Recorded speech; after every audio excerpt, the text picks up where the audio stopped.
সময়ের অপচয়কে আমরা খুব বেশি একটা গায়ে লাগাই না। তবে এটা আমাদের বড় একটা ভুল। কারণ ছোটবেলা থেকেই কিন্তু আমরা একটা বিষয় শিখেছি যে time and tide wait for none. সময় এবং স্রোত কারোর জন্যই অপেক্ষা করে না। অ্যাকচুয়ালি আপনি যদি খুব ভালোভাবে চিন্তা করে দেখেন, একটা বিষয় আপনার কাছে স্পষ্ট হবে যে আপনার যত সম্পদ আছে তার মধ্যে কিন্তু সবচেয়ে মূল্যবান যেই সম্পদ সেটা হলো সময়। আমরা চাইলেই কিন্তু আমাদের দিনকে 24 ঘন্টার বেশি করতে পারবো না। আমার যে আয়ু আল্লাহ তাআলা দিয়েছেন সেটা কিন্তু আমি চাইলেই বাড়ানো আমার পক্ষে সম্ভব নয়। প্রত্যেকটা মানুষের জন্য টাইম হচ্ছে লিমিটেড। এই জন্য সময়টা মানুষের জীবনের সবচেয়ে বড় সম্পদ।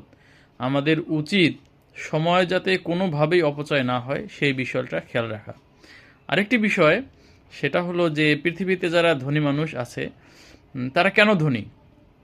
কারণ হচ্ছে তারা তাদের সময়টাকে মূল্য দেয়। ঠিক একইভাবে সময় যেহেতু পৃথিবীর সবচেয়ে মূল্যবান সম্পদ, এই জন্য সে আপনার এবং আমার, অর্থাৎ আমরা যারা চাকরি করি আমাদের কিন্তু সময়টাকে তারা কিনে নিয়ে তাদের জন্য কাজে লাগায়।